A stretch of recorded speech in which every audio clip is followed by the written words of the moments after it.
Por que você acha que vai para o céu? Neste áudio Mário Persona explica por que a maioria dos que se dizem cristãos não creem em Cristo, mas em justiça própria, boas obras e regras religiosas.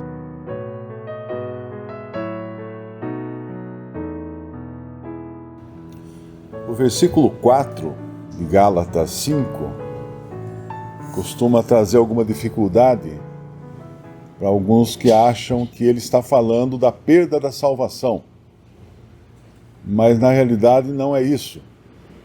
Versículo 4 de Gálatas 5 diz: separados estáis de Cristo, vós os que vos justificais pela lei, da graça tendes caído. Como assim, caiu da graça? É que na realidade nunca esteve na graça, nunca aceitou a graça, nunca creu verdadeiramente em Cristo. Se você pergunta a um cristão no mundo ocidental hoje, para onde ele vai se ele morrer agora, às vezes ele vai responder, eu não sei, Deus sabe. Essa é a resposta mais comum, não é? Mas algum que vai dizer, eu vou para o céu. Aí você pergunta, por que você vai para o céu? E a resposta dele vai definir se ele algum dia creu em Jesus ou creu em si mesmo. Eu vou para o céu porque eu sou uma pessoa honesta, porque eu tenho uma religião, porque eu dou dízimo, porque eu não uso a roupa tal, ou eu não pratico tal coisa. Na realidade, ele está falando que ele vai para o céu porque ele é o salvador de si mesmo. Mas a salvação por graça, ela é exaustivamente explicada no Novo Testamento, porque não há nada que o homem possa fazer por si mesmo para ser salvo.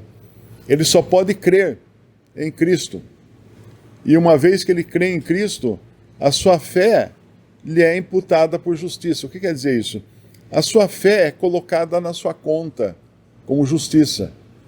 Não é a sua obra, ou a sua guarda da lei, ou a sua circuncisão, nada disso.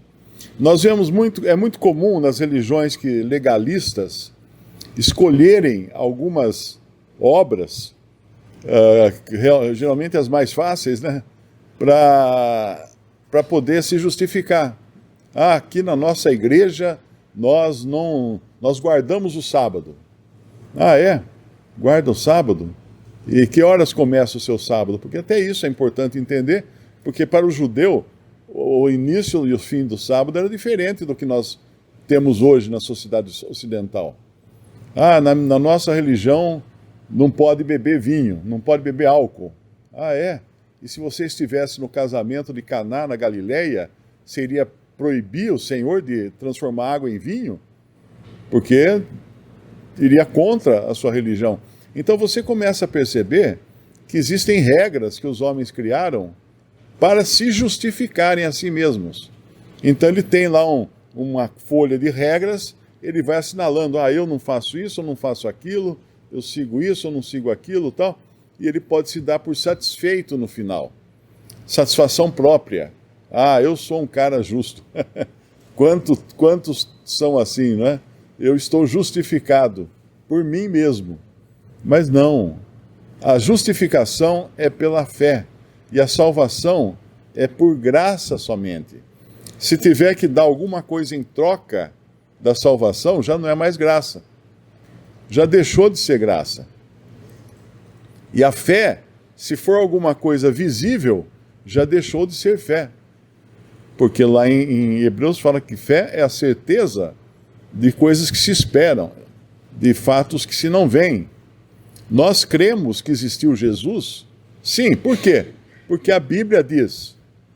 Eu não preciso fazer escavações arqueológicas lá em Jerusalém. Não preciso. Outro dia saiu uma notícia nos jornais da internet que descobriram um cravo que deveria ter sido da cruz de Cristo.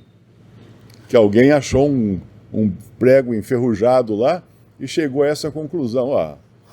Eu não consigo achar um prego na minha caixa de ferramentas em casa, e os caras conseguem encontrar um prego de 2000 anos atrás, enferrujado, já semi-destruído e vão ainda afirmar que é um prego da cruz de Cristo.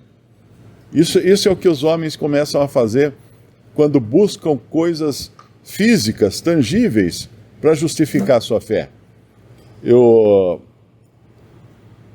Nós não temos nada.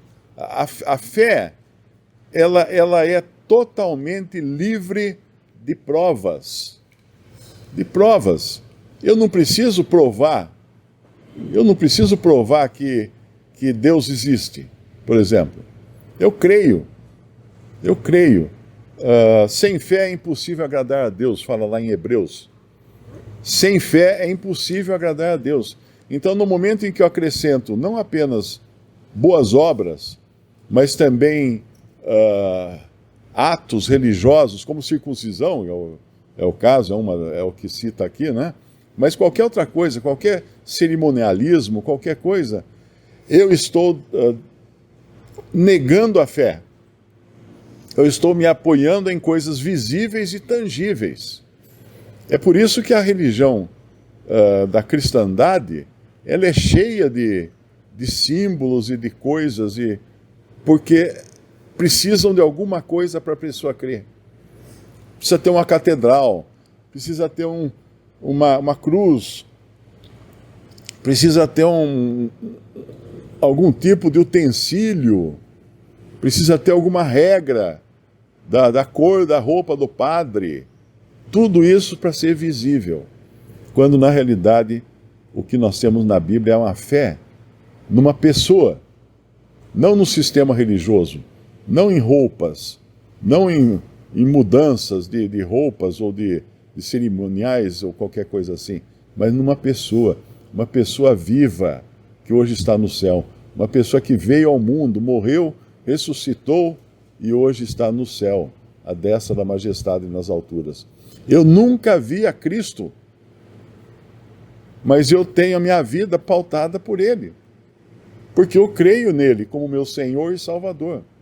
Eu não preciso ver, eu preciso crer, só isso. E aqui estava acontecendo que os Gálatas estavam sendo assediados pelos legalistas, pelos judeus, pelos da circuncisão, porque chamavam-se incircuncisos, os gentios, que não praticavam a circuncisão. E circuncisos eram os judeus, então. Eles estavam sendo seduzidos. E com isso eles perdiam de vista o âmago da fé cristã, que é a pessoa, que é uma pessoa viva no céu. Nós cremos numa pessoa viva, um homem que está no céu, que é Deus e homem, vivo e atuante. É isso que o cristão crê. Não em cerimoniais, não em boas obras, em caridade, em dízimo ou qualquer coisa assim, mas numa pessoa. E a essa pessoa somos convidados a crer.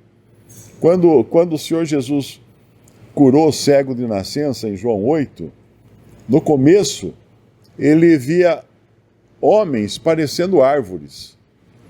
Ele não enxergava direito ainda. O Senhor precisou dar uma segunda etapa na cura que ele fez, porque ele estava vendo homens. E muitas vezes a nossa conversão, nós nos concentramos em homens, ao invés de nos concentrarmos em Cristo. Mas depois ele acaba vendo, enxergando direito, e não só isso, mas ele é expulso da sinagoga e vai se encontrar com o Senhor fora da sinagoga, num terreno neutro, um terreno que não era o terreno religioso. E lá ele realmente crê no Senhor Jesus. Lá realmente ele entende quem é aquela pessoa. Deus meu, Senhor meu. Lá ele entende. E assim é também com o cristão. Muitas vezes nós estamos passando ainda por uma fase de conversão, mas não totalmente livres da nossa cegueira.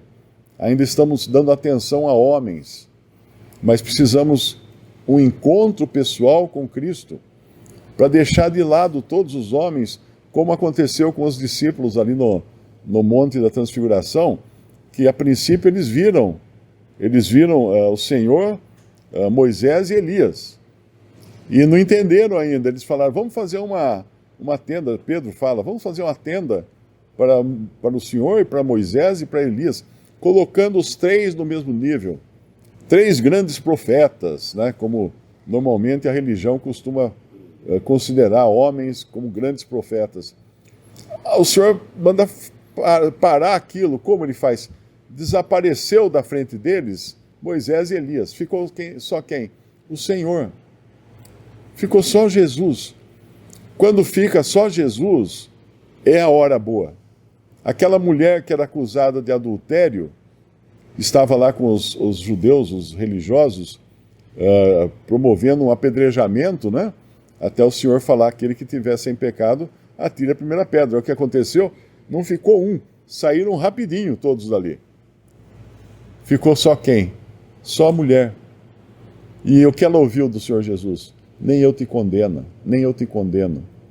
É só quando nós ficamos sozinhos, diante da pessoa de Cristo, sem mais nada, sem justiça própria, sem nenhuma justificação. Mas eu sou religioso, aí eu vou à missa, eu vou à igreja, aí eu sigo os 10 mandamentos, eu faço isso, eu faço aquilo. Não, a posição de um salvo é aquela do publicano no templo, dizendo: tem misericórdia de mim, pecador. Essa é a posição do cristão, e não do religioso que falava assim: eu jejuo tantas vezes, eu dou dízimo de tudo, eu faço isso, eu faço aquilo. Vai enganar outro, porque não faz.